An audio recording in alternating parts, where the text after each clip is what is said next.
Hello. At least where I live, autumn is coming, and that's the traditional time for winemaking. I take that as an opportunity to tell you something about the processes involved in the production of ethanol and alcoholic beverages. So today we're not talking about electronics, but about applied biochemistry. Why am I doing that? Well, I inherited some winemaking equipment from my grandfather a couple of years ago, and I was basically the first in the family to put it to use in decades. For this video I also heavily relied on the information found in the Kitzinger Weinbuch or Kitzinger Wine Book, as it would be called in English. This issue is from the year 1961. By that time the book had been sold 500,000 times already, showing that its content once was common knowledge. Reading this book and handling the old school equipment from days long since gone also caused the nostalgic touch of this video. But before I will show you how you can produce alcohol at home, I want to give you some reasons for it. Ethanol, also called ethyl alcohol, drinking alcohol or often just alcohol, is one of the most versatile chemicals known to man. It can, for example, be used as a fuel or fuel additive for combustion engines, an incinerator for coal, moist wood or other materials that are hard to incinerate, a disinfectant, a painkiller when applied to the skin surface, or used internally of course, as a base for pharmaceutical drugs, a detergent, a conservant, and of course, as everybody knows, as a recreational drug. Since this channel is also about self-reliance and preparedness, I would also consider alcohol in the form of alcoholic beverages as a valuable trading good. Should there ever be a time of general distress, alcohol demand will most certainly rise, while its production might decline. There are other kinds of alcohol, like isopropyl alcohol or methanol. When I talk about those substances, I will call them by their correct name. But when I just say alcohol, I will refer to ethanol. The different applications that I have just been talking about require, of course, ethanol of different purity, which means that the production process will somewhat vary depending on the final application. Furthermore, everyone is aware of the unbelievable number of beer, wine and liquor types and brands that exist in the world, and as in many other fields, there is a great deal of confusion about what they are and how they are different from one another. But at their core, the techniques and biochemical processes involved in the production are basically almost always the same, while the biggest differences lie in those less essential processes which are involved in giving the beverage a certain taste. In the center of ethanol production stands simple sugar. This sugar is used as a base material to create ethanol in a process called fermentation. The processing itself is done by microorganisms, usually some form of yeast. And that's why we are talking about a complex biochemical process rather than a simple chemical reaction. The biggest issue, however, is now, and was in the past, the question of how to supply the base material. Only few things in nature are rich in fermentable sugars, and that's why our ancestors were very ingenious in processing other materials into sugar before fermenting them to produce ethanol. One material that can easily be converted to sugar is starch. That conversion is a splitting process, because starch is basically a long chain of glucose molecules, which is a simple sugar that can be processed by a yeast culture. The splitting process is traditionally being accomplished by processes called malting and mashing. It is basically the attempt to use natural enzymes, mainly amylase, which splits starch into glucose molecules in yet another biochemical process. Our ancestors could use this technique only because the enzymes are already present in the grains that are, for example, used to make beer. Those enzymes come into action in the malting process. Typical sources for starch are the different kinds of grain, potatoes, rice, and as a more exotic example, the agave plant. Typical beverages that are traditionally made from these base materials are beer, whiskey, vodka, and in the case of the agave plant, tequila. And there are many other kinds of liquors that have starch as their base material. Typical sources that can supply sugars directly are grapes, apples, pears, and other fruits, honey, plants like sugar beet and sugar cane, and yes, even milk. Typical beverages that are made of these materials are all kinds of grape wines, which you might simply know as wines. Furthermore, all kinds of fruit wines, for example cider, which is made from apples. Then of course mead, which is made from honey. And an exotic example is kumis, which is an alcoholic beverage which is made from mare's milk. It is a popular drink among some of the peoples of Central Asia. During the process of fermentation, not only ethanol is produced, but the waste products carbon dioxide and water as well. The absolute maximum concentration of ethanol that can be accomplished by alcoholic fermentation lies normally somewhere between 15 and 17%. Why is that? Well, alcohol is after all a toxin. Once it reaches a certain concentration, the yeast culture dies from its own waste product, which I find to be a sad analogy to what might happen to humanity one day. If, like in the production of all liquors, higher concentrations are wanted, the wine that is the product of the fermentation has to be distilled at least one or even many times. So much for the most basic understanding of the process. But as always, there are some details and exceptions that I should mention. In tequila production, for example, heat is used in a process called baking to split the starch molecules. During the fermentation process, the yeast culture requires other chemicals than sugar and water to survive. These chemicals can be summed up by the term yeast nutrients. In some rare exceptions, microorganisms other than yeast take the most important role in the fermentation process. Examples are the fungi used in the production of sake in Japan and the bacteria involved in the production of pulque, an alcoholic beverage made from agave by some of the native peoples of Mexico. Starch molecules are also called polysaccharides. The Greek prefix poly means many, pointing to the fact that starch is built from a large number of sugar molecules. Many sugars like maltose and sucrose are not simple sugars, but they are so-called disaccharides. Again, the Greek prefix di, meaning the number 2, tells us that they are composed of 2 monosaccharides, which are the simple sugars that yeast wants. Luckily, this last splitting process can be accomplished by the yeast's own enzymes and is thus not a problem. Another material that could be used to be split into simple sugars is cellulose, maybe one of the most abundant materials in plant life. And many scientists around the world are researching to find a cheap and simple way to do this. Once that goal is accomplished, it would change the entire world of alcohol production.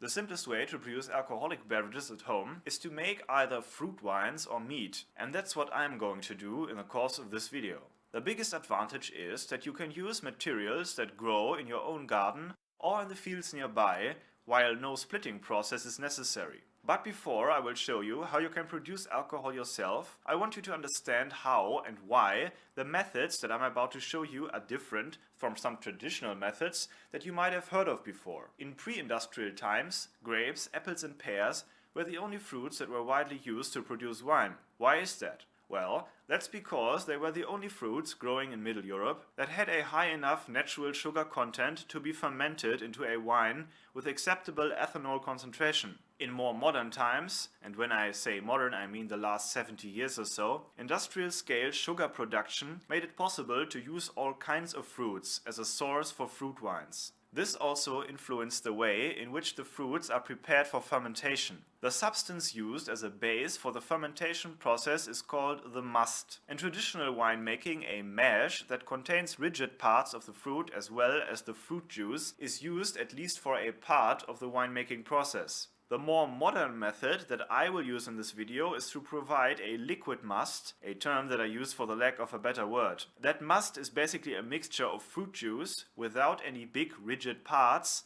water, sugar, yeast nutrient and optionally some more additives. The yeast that comes into action in the traditional process already lives on the surface of the fruits themselves. That's also the reason why our ancestors were able to ferment grapes and other fruits without even knowing about the existence of microorganisms. A more modern approach is to use a sterilized must and add pure breed wine yeast to it. Why would you do that? Well, some wild yeasts produce toxic methanol, unpleasant flavors, and are less able to survive high alcohol concentrations inside the must, meaning that the possible maximum alcohol concentration will be lower.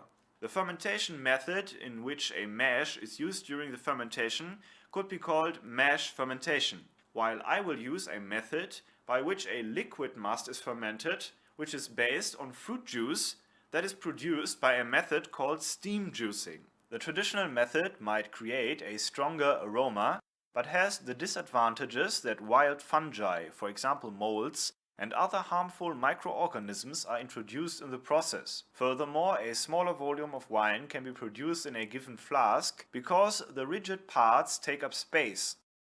But now let's talk about those methods for home alcohol production in more detail, and let me show you how it's done in real life. The basic methods are yeast cultivation and steam juicing, must preparation and fermentation, and, if higher ethanol concentrations are required, distillation. The first thing that you should do before anything else is to prepare a yeast culture that will be able to ferment large quantities of must into wine. For that you need the items lying on the workbench, being an ordinary bottle of apple juice bought in the supermarket, wine yeast and yeast nutrient bought in a drugstore, but available at some online shops as well, an ordinary sheet of paper, a rigid cylindrical object, for example a glass, and a paper towel or similar object to clean the bottleneck. Additionally, you need a bit of absorbent cotton, as you can see here. First, I open the little bottle that contains the so-called liquid wine yeast. The German word Reinzuchthefe means pure breed yeast. Notice the date on the box showing that this footage is actually from last year. Even though the yeast is called liquid, it's actually not. It lives inside a nutritional liquid on the bottom of the bottle. To get it out, it has to be dispensed in the fluid by shaking the bottle.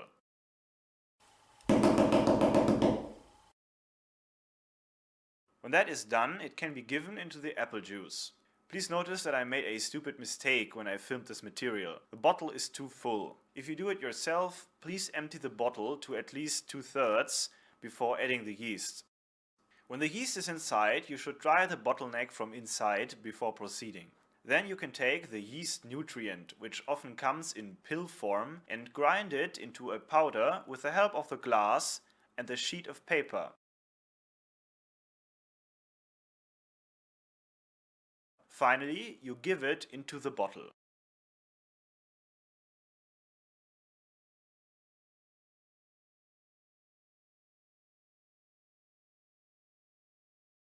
After cleaning the bottleneck again, you can then lock the bottle with a piece of cotton. The idea is that the carbon dioxide gas produced by the yeast can exit the bottle, while fungi and other unwanted substances can't enter, being blocked by the piece of cotton. Later, we will use a more sophisticated object to do a similar job. Now you have to wait a couple of days for the yeast to multiply inside the bottle.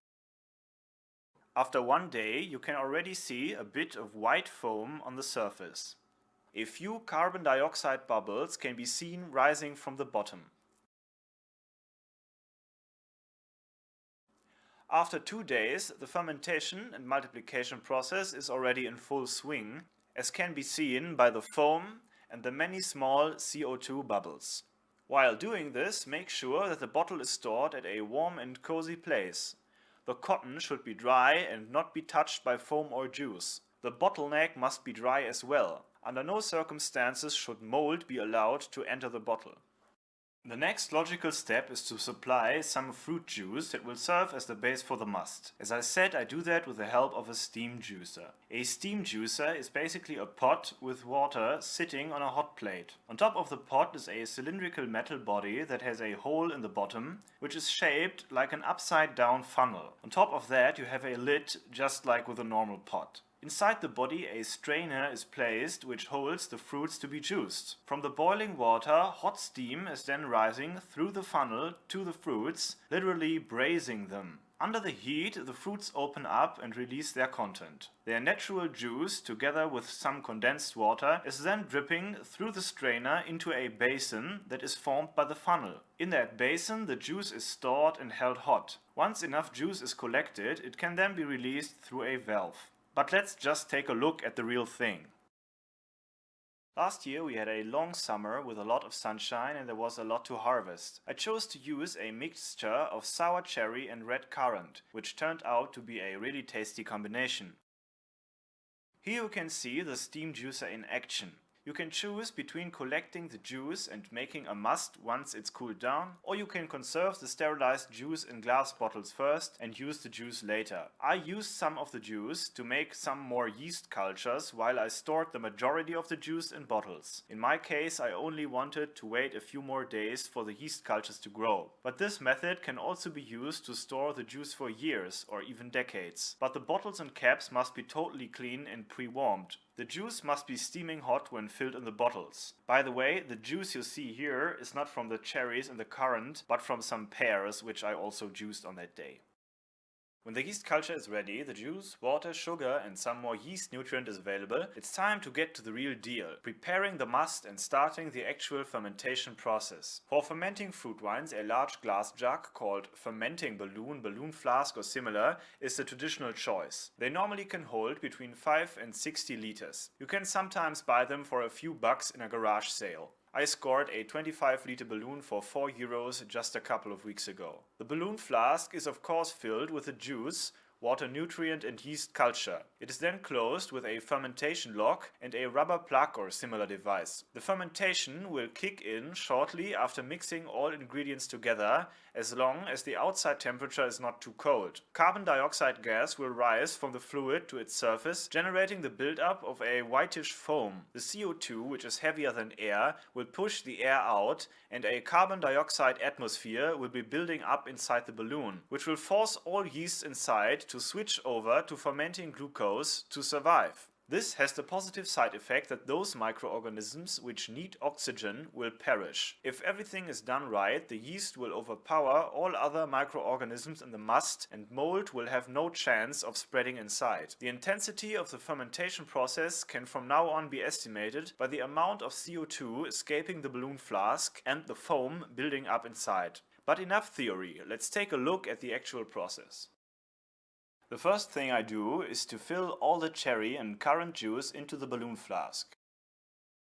On the right hand side you see several more yeast cultures that I have created by diluting the yeast culture that I had prepared in the apple juice bottle in a larger amount of must based on my self-made juice. I put all of it inside the flask to kickstart the fermentation process. While doing that, I first shake the bottles thoroughly, making sure that the yeast living on the bottom is stirred up. After doing that, a large amount of water is added to the mixture. I follow an old recipe from the Kitzinger wine book and I can give you some recipes for typical fruit wines if you want to. Next I add several kilograms of sugar. And last but not least, yeast nutrient. And with all ingredients inside the balloon, there is a whole lot of shaking going on.